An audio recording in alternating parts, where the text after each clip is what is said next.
जय हिंद दोस्तों, RRB NTPC 12th level की आंसर की यहाँ पर आ चुकी है और आज की क्लास में हम लोग 7 अगस्त वाले पहले शिफ्ट के सभी सवालों को करने वाले हैं। तो चलिए क्लास को शुरू करते हैं। देखते हैं यहाँ पे पहला सवाल क्या दिया गया है। एलसीएम हमें निकालना है 15.4 और 0.006 का, है ना। पहले फ्रैक्शन में बदलेंगे तो ये कितना हो जाएगा, यहाँ पर ये हो जाएगा 154 और डिवाइड बाई पॉइंट के बाद 1 0 मतलब 10। इसको भी फ्रैक्शन में बदलिए तो ये हो जाएगा 6 और डिवाइड बाई 1000 हो जाएगा, क्योंकि पॉइंट के बाद 3 0 है। डिनोमिनेटर की वैल्यू को सेम बनाइए, यहाँ 1000 है तो यहाँ भी 1000 बनाइए, मतलब 2 0, तो ऊपर भी 2 0 चिपकाना पड़ेगा। अब जैसे ही फ्रैक्शन के फॉर्म में होता है, एलसीएम निकालने के लिए क्या करते हैं, न्यूमरेटर वाले वैल्यू का एलसीएम और डिनोमिनेटर वाले वैल्यू का एचसीएफ ले लेते हैं। तो पहले 1000 और 1000 का एचसीएफ कितना आ जाएगा, 1000 ही आ जाएगा, है ना। अब हमें ऊपर वाली वैल्यू का एलसीएम लेना है। एलसीएम लेने के लिए बहुत ध्यान से चीज़ों को समझिए। यहाँ पे अगर हम बात करें कि 6 में क्या चीज़ें होती है, 2 और 3 होता है, 2 × 3, है ना। इसमें अगर देखा जाए तो 2 तो है, क्योंकि ये इवन नंबर है तो 2 तो इसमें मौजूद होगा। लेकिन अगर 3 की बात करें तो क्या इसमें 3 होगा, 3 चेक कर लेते हैं। 3 कैसे चेक करते हैं, अगर ये संख्या 3 से कट गई मतलब ये 3 का मल्टीपल है। 3 का मल्टीपल कैसे चेक करते हैं, यहाँ पर 5 4 9 1 10, 10 3 से नहीं कटना, मतलब इसमें 3 नहीं है, 3 की कमी है। इसमें 3 अगर मल्टीप्लाई कर देंगे तो इसमें 6 भी समाहित हो जाएगा, तो एलसीएम निकल जाएगा। हमें बस इसमें 3 का मल्टीप्लाई करना है। कर लीजिए, इसमें 154 में 3 का मल्टीप्लाई करिए तो कितना हो जाएगा, यहाँ पे 2 ठो पहले 0 आएगा, फिर 4 से 3 से मल्टीप्लाई करें, 3 चौके 12, फिर बचा 1 और 15 3 45, 45 1 46 हो जाएगा, यानी इतना हो गया। यही आएगा हमारा आंसर। काट लीजिए, 2 0 से 2 0 ख़त्म, है ना, और पॉइंट के बाद यहाँ पर 1 डिजिट छोड़ के पॉइंट लग जाएगा, मतलब 46.2 आ जाएगा। Option number C is the correct answer. अब ये तो हुआ थोड़ा सा लंबा तरीका, लेकिन एक और तरीका देखिए। आप सिर्फ ऑप्शंस को देखकर भी इसका आंसर बता सकते हैं। देखिए, जो एलसीएम होता है वो बड़े वाले वैल्यू के बराबर या फिर उससे बड़ी आती है ना। यहाँ पर बड़ी वैल्यू कौन सी है, 15.4 है ना। या तो एलसीएम यही होगा या फिर इससे कोई बड़ी वैल्यू आएगी, है ना। तो बड़ी वैल्यू आएगी तो ये तो हो नहीं सकता, ये वाला तो हो नहीं सकता, मतलब फर्स्ट ऑप्शन कैंसिल हो गया। ये भी छोटी वैल्यू है, ये भी नहीं हो सकता। अब इन दोनों में से बचा है यहाँ पर, तो 462 होगा कि 46.2 होगा। अब ये ध्यान देना है। तो देखिए, अगर हम ध्यान दें तो यहाँ 462 है, यहाँ 46.2 है। जो एलसीएम होता है उसका मतलब होता है लीस्ट कॉमन मल्टीपल, यानी सबसे छोटी संख्या जो इन दोनों से कट जाए। तो क्या ये संख्या, अगर बड़े वाले को छोड़े हम तो छोटी यही बची, है ना, तो क्या ये संख्या इन दोनों से कट जाएगी, बिल्कुल कट जाएगी। तो फिर यही आपका आंसर होगा। Option number C is the right answer. आगे चलते हैं सेकंड प्रश्न पे। दूसरा प्रश्न यहाँ पर देखिएगा। वरुण ने 150 रुपये प्रति दर्जन की दर से कुछ रबड़ें यहाँ पर खरीदी। उसने उन्हें प्रति 18 रुपये की दर से बेच दिया। यहाँ पर दिया गया है, सही से आप देख लीजिए। ही सोल्ड देम फॉर 18 ईच, मतलब 18 रुपये हर एक रबड़ 18 रुपये के दर से बेच दिया। उसका लाभ कितना होगा। अब देखिए, यहाँ पे प्रति दर्जन दिया गया है, लेकिन यहाँ पे सिंगल का दिया गया है, एक ठो रबड़ का दिया गया है ना। तो हमें क्वांटिटी बराबर करनी पड़ेगी। ये बताइए, ये जो 150 रुपये खरीदा है ये कितने रबड़ का है, 1 दर्जन का, मतलब 12 रबड़ का प्राइस है ये। लेकिन एक ठो को बेच रहा है 18 रुपये में, तो मतलब 1 दर्जन को कितने में बेचेगा, क्योंकि ये 1 दर्जन का सीपी है, हमें 1 दर्जन का एसपी चाहिए। तो यहाँ पर हो जाएगा 18 और मल्टीप्लाई यहाँ पर 12, क्योंकि 1 को 18 में बेच रहा है तो 12 को कितने में बेचेगा, 18 × 12। इसको मल्टीप्लाई कर लीजिए या फिर इनका रेशियो ले लीजिए, है ना। ये हो जाएगा सीपी और ये हो जाएगा एसपी। सीपी और एसपी का रेशियो आ जाएगा। सीपी और एसपी का रेशियो अगर यहाँ से लेंगे तो कितना हो जाएगा, 3 से तो पहले काटिए। 3 से कट सकता है क्या, हाँ बिल्कुल कट जाएगा। 3 से ये कटेगा तो ये हो जाएगा 50, और 3 से इसको अगर हम लोग काट दें तो ये हो जाएगा 6, है ना। 3 6 18, ये हो जाएगा 6 × 12। अभी और कटेगा क्या, या फिर बस इतना ही रहने दीजिए, कोई दिक्कत नहीं है, ठीक है। 12 छक्के ये हो जाएगा 72, मतलब 50 का खरीदा वो और 72 में यहाँ पर बेच दिया। कितने की प्रॉफिट हो रही है यहाँ पर, 22 का प्रॉफिट। किस पर, 50 पर, तो डिवाइड बाई 50 हो जाएगा। हमें परसेंट में निकालना है तो 100% से मल्टीप्लाई काट देंगे तो कितना हो जाएगा, 22 दूना 44, 44% इज़ द करेक्ट आंसर, ठीक है। ऑप्शन नंबर 3 राइट है। आगे चलिए। थर्ड क्वेश्चन यहाँ पर देखते हैं। 331 और 345 के बीच आने वाली अभाज्य संख्याओं की संख्या दोनों को मिलाकर है, मतलब कि यहाँ पर कितने हैं, मतलब कितने अभाज्य संख्याएं हैं ये पूछा गया है यहाँ पर, है ना। तो निकाल लीजिए। अब यहाँ पे कोई ऐसा ट्रिक नहीं है, आपको ध्यान देना होगा कि इसके बीच में आने वाली, है ना। सवाल नंबर 3 देखिएगा यहाँ पे 20%, 25% और 15% की क्रमिक छूटों के बराबर एकल छूट ज्ञात कीजिए। अब यहाँ पे इसको लगाने के कई सारे तरीके हैं। 3 वाला फार्मूला भी आप लोग लगा सकते हैं। 3 वाला फार्मूला लगाने से कैलकुलेशन थोड़ा ज़्यादा हो जाता है, इसलिए इसमें ये ऐसी वैल्यूज़ दी गई हैं कि इसमें रेशियो मेथड भी लगाया जा सकता है। जैसे ये 20% है, 20% की फ्रैक्शन वैल्यू कितनी होती है, 1/5 हो जाता है, मतलब 5 पर 1 का डिस्काउंट। तो जब 5 पर 1 का डिस्काउंट होगा, 5 पर 1 का डिस्काउंट होगा तो सामान कितने का हो जाएगा, यहाँ पे 4 का हो जाएगा, है ना। फिर यहाँ पे 25% की फ्रैक्शन वैल्यू 1/4 होती है, यानी कि 4 पर 1 का डिस्काउंट, तो 4 पर 1 का डिस्काउंट होगा यानी सामान 3 का होगा। फिर कह रहा है 15%, तो 15% 5% होता है 1/20, है ना। तो 15% यानी 5 का 3 गुना है, तो मतलब ये 3/20 होगा। 15% क्या होगा, 3 यहाँ पर 20 हो जाएगा, मतलब 20 पर 3 की छूट, तो 20 का सामान 3 का छूट यानी कि 17 का हो जाएगा। अब इन सब का रेशियो ले लीजिए, यहाँ पे रेशियो ले लेंगे तो एक साइड के देख लीजिए कुछ कट रहे हैं कि नहीं, 4 से ये 4 आपका कट जाएगा, और कुछ नहीं कट रहा है, नहीं कट रहा है तो सीधे मल्टीप्लाई करिए। ये 20 पंचे ये हो जाएगा 100 यहाँ पर, और ये हो जाएगा 17 तियाँ यहाँ पर 51, मतलब 100 का सामान 51 का हो जा रहा है। यानी कितने % का डिस्काउंट, यहाँ पर 49 रुपये का डिस्काउंट, जो कि 100 पर है, इसलिए ये 49% के बराबर ही होगा, मतलब ऑप्शन नंबर फर्स्ट। ठीक है, आगे चलते हैं हम लोग। अगला देखते हैं यहाँ पे, यदि मैरी की वर्तमान आयु का 3 गुना दिया की वर्तमान आयु के 5 गुने से 20 वर्ष अधिक है, तो मैरी का यहाँ पर x मान लेते हैं और दिया का यहाँ पर y मान लेते हैं। तो मैरी की वर्तमान आयु का 3 गुना यानी कि 3x, ये किसके बराबर है, यहाँ पर ये है दिया के वर्तमान आयु के 5 गुने से 20 अधिक। दिया का y माने हैं, मतलब यहाँ पर हो जाएगा 5y से कितना अधिक, 20 वर्ष अधिक। तो एक इक्वेशन ये हो गया। और दिया की वर्तमान आयु का 2 गुना मतलब कि 2y, ये जो है कह रहा है कि मैरी की वर्तमान आयु से 2 वर्ष कम है, तो मैरी की वर्तमान आयु कितनी है, x है, ठीक है, x है, इससे 2 कम है ना। तो ये हो जाएगा। तो मैरी और दिया की आयु के बीच का डिफरेंस चाहिए हमें, x और y के बीच का डिफरेंस चाहिए। देखिए कितना हो जाएगा यहाँ पे, अगर देखा जाए सीधे सीधे तो x की वैल्यू यहाँ से निकाल के रख सकते हैं, या फिर इसको पूरे को 3 से मल्टीप्लाई कर दीजिए तो हमें 3x मिल जाएगा। और इसको इधर ले आइए, इसमें 3 से मल्टीप्लाई करिए, ये हो जाएगा 6y, इसमें 3 से मल्टीप्लाई करेंगे तो -6, इधर आएगा तो +6 हो जाएगा, इक्वल टू यहाँ 3x मल्टीप्लाई होगा तो ये हो जाएगा 3x। अच्छा, इस 3x की वैल्यू है किसके बराबर, यहाँ पे 5y और प्लस यहाँ पर 20 के बराबर, है ना।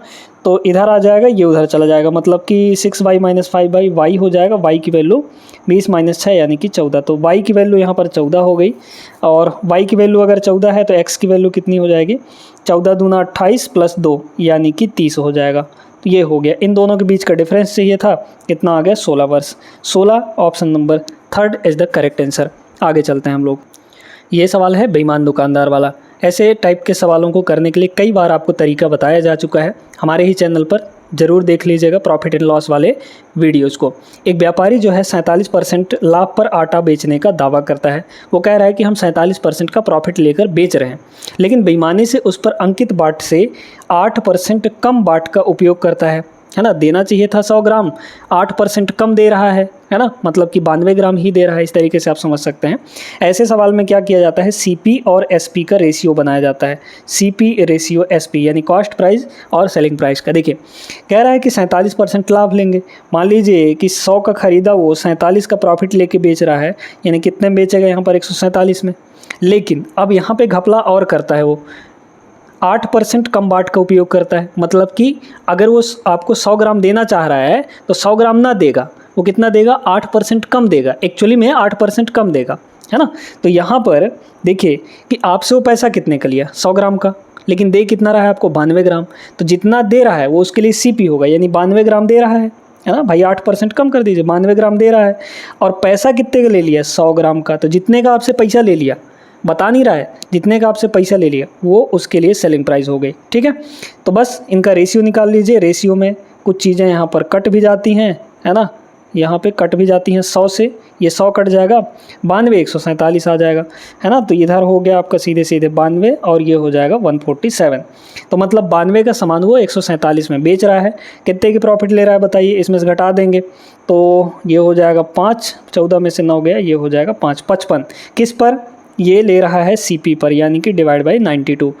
100 से मल्टीप्लाई कर देंगे तो ये परसेंटेज में आपका चेंज हो जाएगा। अब सीधे सीधे इसको क्या करिए, यहाँ पे 2 से काट लीजिए पहले, है ना, या फिर 4 से कट जाएगा क्या, 4 से ये कट रहा है, 23 चौके 92, है ना, बिल्कुल कट जाएगा। तो 4 से दोनों को यहाँ पर निपटा लीजिए। 4 से अगर निपटाएंगे ऊपर वाले को, ठीक है, 4 से अगर ऊपर वाले को निपटाएंगे कितना होगा, 4 1 कम 4 बचा 1, तो 4 3 12 मतलब 13 चौके 52, 30 हो गया, 30 हो गया। तो 4 7 28, फिर बचा 2, तो 4 5 20, इतना, और डिवाइड बाई यहाँ पर 23 हो जाएगा, है ना, इतना आ जाएगा। अब इसको देखिए क्या होगा, ये 23 से मतलब कि ये आपका 25 छक्के मतलब 23 छक्के 6 बार जाएगा ये, है ना, 20 छक्के 120 और 3 छक्के 18, मतलब 6 बार के आसपास जाएगा। 6 बार नहीं जाएगा, ये 5 ही बार जाएगा, क्योंकि 23 छक्के कितना हो जाता है, 138 हो जाता है, जबकि ये 137 ही है, तो लगभग 60 के आसपास ये चला जाएगा, है ना। 59 दशमलव कुछ आएगा, 59 दशमलव कुछ आएगा, लेकिन ये 60 के आसपास यहाँ पर पहुँच जाएगा, मतलब अप्रॉक्सीमेटली 60 होगा। Option number first correct answer. आगे चलते हैं हम लोग अगले सवाल पर। सवाल नंबर 6 देखिएगा। अर्जुन और मलाइका को अपनी अपनी कारों से दिल्ली से कानपुर जाना है। अर्जुन 138 की गति से गाड़ी चला रहा है, जबकि मलाइका 92 की स्पीड से गाड़ी चला रही है। यदि अर्जुन को 8 घंटे लगते हैं तो मलाइका को कानपुर पहुंचने में, बहुत आसान सा सवाल है ये। देखिए स्पीड का अगर रेशियो देखा जाए, किसका किसका, अर्जुन का और यहाँ पर मलाइका का। अर्जुन की स्पीड कितनी है यहाँ पर 138, जबकि मलाइका की स्पीड है यहाँ पर 92, है ना। 23 से कट जाएगा क्या, 23 से बिल्कुल काटा जा सकता है। 3 छक्के 18 मतलब 23 छक्के, ये 6 बार होगा। देखिए 23 गुणे 6 करेंगे तो 20 छक्के 120, हाँ ठीक है, ये कट जाएगा। और 23 चौके 92, फिर अगर इसको काटेंगे तो ये कितना हो जाएगा, यहाँ पे 3 और 2 की रेशियो आ गई, है ना। तो 3 और 2 की रेशियो यहाँ पर ये स्पीड का रेशियो है। और कहाँ से कहाँ जाना है, दिल्ली से कानपुर जाना है, यानी कि डिस्टेंस बराबर है। तो जब डिस्टेंस कांस्टेंट है तो स्पीड और टाइम का रेशियो उलट जाता है। स्पीड दिया है ये, तो टाइम क्या हो जाएगा, 2 और 3 हो जाएगा। इसको 2 यूनिट, इसको 3 यूनिट टाइम लगेगा। अब कह रहा है यदि अर्जुन को 8 घंटे लगते हैं, मतलब ये जो टाइम है वो 8 के बराबर है, 4 गुना हो रहा है ना, 2 चौके 8, इधर 4 गुना हो रहा है, तो इधर भी इसको भी 4 गुना कर देंगे, मतलब कितना हो जाएगा, 3 चौके 12। मलाइका को यहाँ पर 12 घंटे लग जाएंगे। ऑप्शन नंबर सेकंड होगा। सवाल नंबर 7 देखते हैं यहाँ पे। प्रिया एक निश्चित कार्य को 26 दिन में पूरा कर सकती है। प्रिया और वर्षा मिलकर उसी कार्य को 13 दिन में पूरा कर सकते हैं, है ना। और फिर यहाँ पे बोला गया, चलिए देखते हैं यहाँ पे। तो प्रिया जो है, प्रिया अकेले की बात की जा रही है, ये 26 दिन में पूरा करती है ना। और जबकि प्रिया और वर्षा ये दोनों मिलकर उसी काम को 13 दिन में पूरा कर सकते हैं। इन दोनों का एलसीएम कितना आएगा, 26 के बराबर, क्योंकि यहाँ पर हम क्या देखते हैं, टोटल वर्क देखते हैं। ये टोटल वर्क है, 26/26 1 होगा, 26/13 ये 2 हो जाएगा, मतलब ये क्या हो गया, हाँ ठीक है। अब प्रिया वर्षा, अच्छा एक सेकंड, ठीक है, इसमें 3 लोग काम कर रहे हैं अब, है ना, तो ये नहीं होगा यहाँ पे। अब देखिए प्रिया प्लस वर्षा और प्लस यहाँ पे कौन, निशा, है ना, निशा, ये तीनों मिलकर कितने दिन में काम निपटा रहे हैं, 10 दिन में, ठीक है। तो ये हो गया 10। फिर इसके बाद प्रिया और निशा मिलकर उसी काम को कितने दिन में पूरा करती हैं। चलिए टोटल वर्क निकालिए, 26 13 और इन दोनों का तो 26 हो जाएगा, और इसका कितना हो जाएगा, 2 कॉमन ले लें तो इसमें 13, इसमें 5, 13 5 65, 65 दूना 130 हो जाएगा, है ना। तो 65 दूना 130 आ जाएगा यहाँ पे टोटल वर्क, ठीक है। टोटल वर्क मतलब कि यहाँ पे देखिए एफिशिएंसी कितनी होगी, 130/26 यानी कि 5, है ना, 130/13 यानी कि यहाँ पर 10, और 130/10 यानी कि ये हो जाएगा 13। तो सबकी इफ़िशियंसी अलग अलग आ गई, है ना। अब इफ़िशियंसी आ गई है तो बड़े ध्यान से जब देखेंगे यहाँ पर, देखते जाइए। अगर निशा की इफ़िशियंसी, हमें किसका किसका बोला है, प्रिया और निशा का, तो देखिए प्रिया का तो 5 यूनिट है, और अगर निशा की निकालना चाहें तो ये प्रिया और वर्षा एक दिन में 10 यूनिट काम कर रहे हैं, जबकि तीनों मिलकर यहाँ पर 13 यूनिट काम कर रहे हैं। तो इस टोटल 13 में से अगर हम प्रिया और वर्षा का घटा दें जो कि 10 है, इसको घटा देंगे तो ये किसकी मिल जाएगी, हमें निशा की इफ़िशियंसी मिल जाएगी, यानी कि 3 के बराबर, है ना। अब कह रहा है उसी काम को, तो चलिए यहाँ पे टोटल काम है कितना, 130 यूनिट काम करना है ना। डिवाइड बाई प्रिया और निशा 5 और 3 यानी कि 8 हो जाएगा दोनों मिलकर, है ना। इस 130 काम को एक दिन में कितना काम, 5 और 3 8 काम दोनों मिलकर का करेंगे तो कितना दिन लग जाएगा, इतना ही दिन लगेगा। इसको काट लीजिए, 2 से काटेंगे तो 65 और यहाँ हो जाएगा 4, 65/4 ऑप्शन नंबर सेकंड, ठीक है। सवाल नंबर 8 देखते हैं यहाँ पे। 2 उम्मीदवारों के बीच हुए एक चुनाव में 85% पंजीकृत मतदाताओं ने मतदान किया और डाले गए 4% मत अवैध पाए गए। विजयी उम्मीदवार को वैध मतों का कितना मिला, 65% प्राप्त हुआ और उसने इतने मतों के अंतर से चुनाव जीत लिया। कितने मतदाता पंजीकृत थे, है ना। तो यहाँ पर 85% पंजीकृत मतदाताओं ने मतदान किया, ठीक है। कैसे लगाएंगे इसको समझिएगा। यहाँ पर 85% जितने भी यहाँ पर पंजीकृत थे उसमें सिर्फ 85% ने यहाँ पर मतदान किया। अगर 85% की फ्रैक्शन वैल्यू देखें तो कितनी हो जाएगी, रेशियो मेथड से लगा रहे हैं इसको, है ना। 85% की फ्रैक्शन वैल्यू कितनी होगी यहाँ पे, 85% यानी 85/100, 17/85, है ना। मतलब ये 17/20 होगा, 17 यहाँ पर कितना हो जाएगा, 20 हो जाएगा। मतलब इसका ये हुआ कि 20 लोग रजिस्टर्ड थे, पंजीकृत थे, उसमें से सिर्फ 17 ने ही वोट किया। तो 20 में से यहाँ पर 17 ने वोट की। फिर कह रहा है डाले गए 4% मत अवैध पाए गए। ये बताइए 4% की फ्रैक्शन वैल्यू 1/25 होती है, मतलब 25 में से एक इनवैलिड है, तो वैलिड कितने होंगे यहाँ पे 24। मतलब यहाँ पर 25 में से सिर्फ वैलिड वोट को हमें लेना है यहाँ पे, है ना। वैलिड वोट कितने हो गए, 24 हो गए, क्योंकि 25 में से एक तो घटा देंगे, मतलब वो इनवैलिड है। अब यहाँ पर आगे बोला गया कि विजयी उम्मीदवार को वैध मतों का 65% प्राप्त हुआ, है ना। अगर 65% जीतने वाले को मिला है, 65% जीतने वाले को मिला है यहाँ पर 65% जीतने वाले को, तो हारने वाले को कितना मिला होगा, 100 - 65, 100 - 65 यानी कि 35%। तो हारने वाले को यहाँ पर 35% मिला होगा। हमें यहाँ पर अंतर दिया गया है, तो जब अंतर दिया गया है तो हम डिफरेंस भी यहाँ पर परसेंटेज में भी डिफरेंस ही लेंगे, है ना। तो जीतने और हारने वाले के बीच में कितने का अंतर है बताइए, 30% का, 65 - 35 यानी कि 30% का अंतर है। 30% की फ्रैक्शन वैल्यू 3/10 हो जाएगी। मतलब यहाँ पर अगर देखा जाए तो 10 में से यहाँ पर 3 वोट यहाँ पर अंतर है ना। 10 में से 3 वोट यहाँ पर 3 वोट का डिफरेंस है यहाँ पर, ठीक ना। अब इन सभी का रेशियो ले लेंगे, कितना हो जाएगा यहाँ पर देखिए, कुछ कटेगा क्या, बिल्कुल कट सकता है। यहाँ पे इसको काटेंगे अगर 2 से, या फिर सीधे सीधे आप 4 से काट दीजिए। 4 से काटेंगे तो ये हो जाएगा 6, इसको 4 से काटेंगे तो ये हो जाएगा 5, है ना। अब देखिए मल्टीप्लाई करिए, और तो कुछ नहीं कट रहा है बिल्कुल कट, या फिर मत काटिए, है ना। काटेंगे भी तो कोई दिक्कत नहीं है, यहाँ पर काट लीजिए। ये हो जाएगा 2 से काटेंगे 3, ये 2 से काटेंगे तो ये हो जाएगा 5, 5 × 5 = 25, 5 × 625, ये हो जाएगा 625। और इधर 17 × 3 = 51 तिया, या फिर हाँ ठीक है 3 × 3 = 9 और 17 गुणे यहाँ पर 9, कितना हो जाएगा आपका 153, है ना। 17 नहीं 153, तो ये हो गया 153, ठीक है। ये अंतर है आपका, ये डिफरेंस है, और यही डिफरेंस किसके बराबर दिया गया है यहाँ पर 2142 के बराबर, तो ये हो जाएगा 2142। बताइए कहीं ना कहीं ये इससे कट रहा होगा, ठीक है, कट रहा होगा तो काट लीजिए। जितना गुना इधर होगा उतना ही गुना इधर आपका हो जाएगा, है ना। तो बस यही काम आपको करना है। तो एक काम करते हैं, अगर देखा जाए तो 153 × 153, है ना। तो ये है 214, ये है 153, है ना। अगर ये 213 रहा होता तो 213 में अगर 53 घटाते 153 कितना आ जाता 60, ठीक है 60, लेकिन ये 61 आ जाएगा। तो यहाँ बचा 61, ठीक है, कितना बचा 61 बचा, और ये 2 हो जाएगा, मतलब 612। तो 153 का कितना गुना होगा, पहले तो 1 गुना जाएगा, है ना। 153 का कितना गुना 612 हो गया यहाँ पे, 15 चौके 60 और 3 चौके 12, हाँ ठीक है 4 बार चल जाएगा, मतलब 14 बार, है ना। तो 153 × 14 ये आ जाएगा। इधर 14 को गुना हो रहा है तो इधर भी आपका 14 गुना हो जाएगा। बस यही काम आपको करना था, कर लीजिए। यहाँ पे 14 पंचे 70, ये हो जाएगा 0, है ना। लास्ट में तो 0 आने ही वाला है, मतलब ऑप्शन नंबर यहाँ पे second is the correct answer, है ना। 14 पंचे 70, ठीक है, option number second is the right answer. सवाल नंबर 9 देखिएगा यहाँ पे, निम्नलिखित में से कौन सी संख्या इसको विभाजित करती है। ये हमारे पास एक संख्या है ना। तो यहाँ पर पहले संख्या को लिख लिया जाए, 5 4, फिर यहाँ पर 5 7 1 4 1 1 इस तरीके से ये नंबर है हमारे पास। कह रहा है किससे डिवाइड होगा।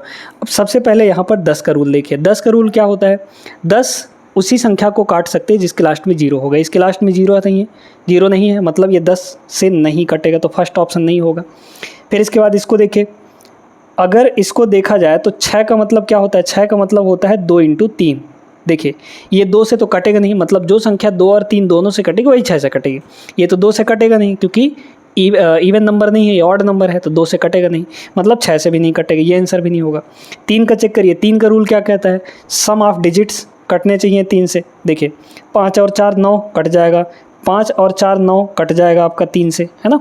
फिर 7 1 8 1 9 ये भी कट जाएगा। फिर यहाँ बचा 5 1 6, 6 भी आपका 3 से कट जाता है, मतलब ये पूरी संख्या 3 से कटेगी। Option number 4 is the correct answer, यानी डी ऑप्शन हो जाएगा। ठीक है ना, आगे चलते हैं अगले क्वेश्चन पे। देखिए दोस्तों क्या दिया है, एक त्रिज्यखंड। अब यहाँ पे ये आपका जो सवाल है ज्योमेट्री का सवाल है। कह रहे एक त्रिज्यखंड जो है 9 सेंटीमीटर त्रिज्या वाले एक वृत्ताकार चाप द्वारा निर्मित है जो केंद्र पर 18 डिग्री का कोण बनाता है, इसका परिमाप क्या होगा। ठीक है, तो पहले देखिए त्रिज्यखंड बनता कैसे। जैसे ये हमारा एक पूरा सर्किल हो गया, है ना।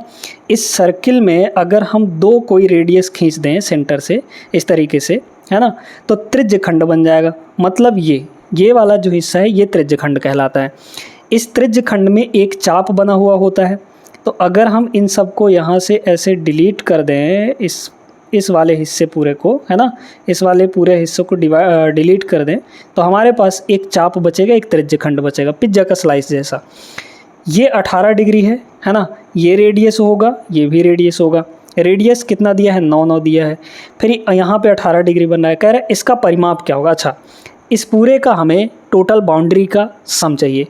पहले तो R और R 2 बाउंड्री ये हो गए, तो R और R दोनों को जोड़ेंगे तो 9 + 9 यानी कि 18 हो गया। फिर इसके बाद प्लस, अब ये जो चाप है, ये जो आर्क है, इसकी वैल्यू क्या होगी, है ना। तो ध्यान से देखिए, अगर हम ये कहें कि भाई टोटल आर्क 360 डिग्री के लिए, 360 डिग्री जब पूरा एंगल बनेगा तो हम कह सकते हैं कि 360 डिग्री के लिए, 360 डिग्री के लिए टोटल आर्क कितना होता है, 2πr होता है ना। तो हमें सिर्फ 18 डिग्री के लिए चाहिए, तो 18 डिग्री के लिए कितना हो जाएगा, इसको किससे डिवाइड करेंगे हम लोग, 20 से डिवाइड कर दें। 20 से डिवाइड कर देंगे तो 18 आ जाएगा, 18 दूनी 36 होता है। इसको जब 20 से डिवाइड करेंगे तो 18 डिग्री बन जाएगा। इधर भी 20 से डिवाइड करना पड़ेगा आपको, है ना, तो ये कट जाएगा आपका 10। ठीक है, पाई की वैल्यू 3.14 लेने के लिए बोला गया है, तो पाई इंटू आर, है ना, डिवाइड बाई 10, ये 18 डिग्री आ जाएगा। यहाँ पे ये 18 डिग्री होगा, तो 18 डिग्री के लिए ये हमारा आपका यहाँ पे आ जाएगा, और इसको निकाल लीजिए। तो 18 में प्लस कितना कर लेंगे हम लोग यहाँ पे, पाई इंटू आर। पाई की वैल्यू कितनी है, 3.14 इंटू रेडियस 9 और डिवाइड बाई यहाँ पर 10 हो जाएगा। 9 से इसको मल्टीप्लाई कर लीजिए, है ना, तो 9 चौके 36, 6 हो गया, बचा 3 आपका। फिर यहाँ पे 9 × 9, 9 3 12 हो जाएगा, है ना। फिर यहाँ पे 1 बचा, तो 9 3 27, 1 28 हो जाएगा। अच्छा, 2 अंक छोड़ के दशमलव लगेगा, लेकिन डिवाइड में 10 है तो एक और लग जाएगा, यहाँ पर होगा आपका पॉइंट। तो 18 में 2.8 अगर जोड़ेंगे तो 20.8 के आसपास आएगा। ऑप्शन नंबर 3 करेक्ट आंसर होगा। ठीक है, समझ में आ गया परिमाप कैसे निकाला गया इसमें। सवाल नंबर 11 देखिएगा, यहाँ पे 75,400 को ए, बी और सी के बीच इस प्रकार विभाजित किया गया कि ए के हिस्से का 3 गुना, मतलब कि 3a जो है ये किसके बराबर है, b के हिस्से का 9 गुना यानी कि 9b के बराबर। ये भी बराबर है किसके, c के हिस्से का 4 गुना यानी कि 4c। a का हिस्सा कितना होगा, सबसे पहले रेशियो निकालिए, a b c का कितना आ जाएगा, यहाँ पर देखते जाइएगा। a b और c जब भी इस तरीके से बराबर के फॉर्म में दिया हो तो आप क्या करिए, जो ये कोफिशिएंट है इन सब का ले लीजिए एलसीएम। 3 9 और 4 इन सब का एलसीएम आ जाएगा 36, है ना। 9 चौके 36, 4 नहीं हो 36 और 3 गुणे 12 36। तो यहाँ पर सबका एलसीएम 36 आ गया। अब इस 36 डिवाइड बाई 3 करेंगे कितना होगा, 12, यानी a का हिस्सा 12 होगा। 36 डिवाइड बाई 9 करेंगे, कोफिशिएंट से बस डिवाइड करते जाना। 36 डिवाइड बाई 9 ये हो जाएगा 4, 36 डिवाइड बाई 4 ये हो जाएगा 9। तो ए बी सी तीनों का हिस्सा यहाँ पर आ गया। ए का हिस्सा पूछा है कितना होगा, 12 यूनिट होगा। तो डायरेक्टली यहाँ से वैल्यू निकाल सकते हैं आप लोग। अगर देखिए टोटल कितना हिस्सा है यहाँ पर, अच्छा ए का हिस्सा पूछा है तो ए का हिस्सा कितना, 12। टोटल कितने में से 12 4 16 9 25 हो जाएगा। तो यहाँ पर डिवाइड बाई 25 किसका, 12/25 हिस्सा होगा ए का, टोटल का। टोटल हमारे पास कितना, 75,400 ये हो जाएगा। तो इसको आप लोग सॉल्व करेंगे तो यहाँ पे आ जाएगा, है ना। लेकिन दूसरा तरीका क्या है हमारे पास, दूसरा तरीका यहाँ पर है, अगर यूनिट डिजिट को देखा जाए यहाँ पे तो यहाँ भी 2 है, यहाँ भी 2 है, तो यूनिट डिजिट से तो काम बनने वाला नहीं है। लेकिन डिविजिबिलिटी रूल जरूर लगाया जा सकता है। एक हिस्सा पूछा है मतलब 12 गुना होगा, ठीक है, 12 गुना होगा।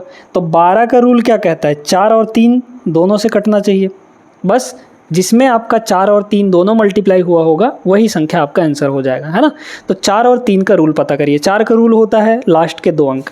ये 27 है, नहीं कटेगा 4 से, तो ये ऑप्शन नहीं हो सकता, क्योंकि जब 4 से ही नहीं कटेगा तो 12 से नहीं कटेगा, मतलब ये 12 का मल्टीपल नहीं होगा। ये 92 4 से कट जाता है, 36 भी और 32 भी, सब 4 से कट जाते हैं। अब 3 से चेक करिए। 3 का रूल बता चुके हैं आपको, क्या कहता है यहाँ पे, सम ऑफ डिजिट्स। यहाँ देखिए 3 कट जाएगा, 6 कट जाएगा 3 से, है ना। ये 3 भी कट जाएगा, 2 नहीं कटेगा, तो ये आंसर नहीं होगा। ये देखिए 3 कटा, 6 कटा, 3 कटा, 6 कटा, लेकिन 2 नहीं कटेगा, ये भी आंसर नहीं होगा।